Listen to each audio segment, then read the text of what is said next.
I'm Sarah Bruni. I live in Brooklyn, but I'm from Chicago originally, and I'm in Iowa City today for the Iowa City Book Festival. I think there's two questions that I get very frequently, and one is, what is your writing process like?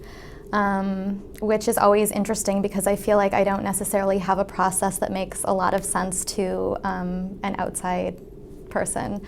When I taught creative writing, it was always a challenge to talk about process in a way because I think there are a lot of people that work from outlines and have a very set sense of what they're doing moving forward, and I feel like I work a lot more with my gut, and I start with a scene or a sense of character or a sense of conflict, and then move from there. So it can be kind of a difficult way to work in a lot of ways.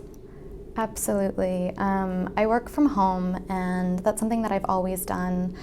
I tried early on to work in cafes, to work in public, because of course writing is such a solitary pursuit. It's nice to be around other human beings. But I'm a terrible eavesdropper, and because so much of what I do is observing and sort of transcribing things, I feel like if you put me in any kind of social setting, I'll be listening to what's going on around me.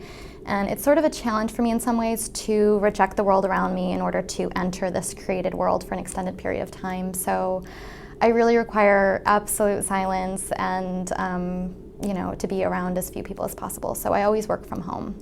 Does that mean there's an environment that you really can't get work done in, or that's really challenging for you?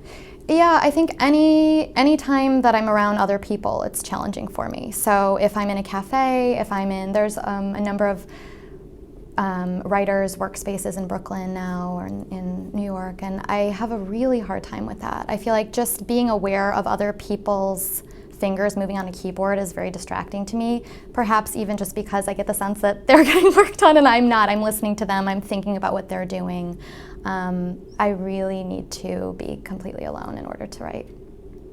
I wanted to double back to the first question once more in terms of common questions. With regard to your book, are there specific things that people always ask about? Definitely. So my book deals with two young people who borrow the identities of comic book characters and go on the run with these identities in Chicago. The book starts in Iowa, actually. And so a lot of people ask me what my favorite comic books were growing up and how I came to write about this. And I came to comic books through research, which is always something that people don't anticipate. A lot of people that have picked up the book and have reached out to me were hardcore comic book readers growing up. So they're expecting someone that has spent this much time in a very particular sort of created world to have similar experience. For me, I wrote a short story with one character who had a childhood obsession with Spider-Man comic books. I thought it would be a 20-page story and then I would be done with that experiment. That's the short story that I ended up further developing into my first novel. So at that time, I went and read the first 10 years of Spider-Man comic books as research. And I looked at it purely as research when I started out, but was sort of pleasantly surprised and taken by the world of it. I really enjoyed reading what I did, and I feel like that's what enabled me to be able to write from the perspective of the protagonist that had that sort of childhood connection and interest.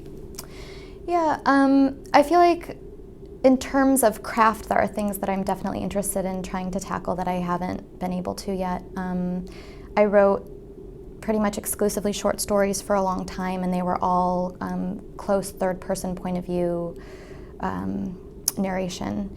And so when I turned to the novel, that was a form that I was very comfortable with and a form that I turned to immediately. So I've never really experimented with the first person, and I'm sort of terrified of it because it's so close, and I'm really used to having that distance of the third person. So I've begun playing with it a little bit now in essays, and I'd love to try to do something with it in my fiction. Whether or not I'm capable of it, we'll see. I mean, I think a lot of writers speak about the process of writing in sort of a spiritual way because you kind of close yourself down to outside stimuli and enter this created space in which you're working in a way that you're not working in your normal life, right? So there's the similarity there. I don't know if I would call that spiritual per se. I feel like insofar as writing is about creating sort of bridges of identification between people where these bridges might not otherwise exist, which is a way that spirituality or religion function in the ways of lives of people, I believe. In that way, I think there's something spiritual about it. The process, I think when I was younger, I might have said that there's something spiritual about it. The older I get, the less that I feel like that's the case. I think a writer is anyone that spends a lot of their time wrestling with language and using language as the medium with which to communicate or create. So I think, of course, it has very little to do with publishing. It has very little to do with audience. I think about how extrovert and introvert get defined often, in that it's not necessarily being quiet or being loud, but introverts are people who sort of retreat to themselves to deal with conflict. And I feel like maybe that's sort of how a writer functions for me, in the same way that a writer needs that quiet time alone with language in order to work things out on the page.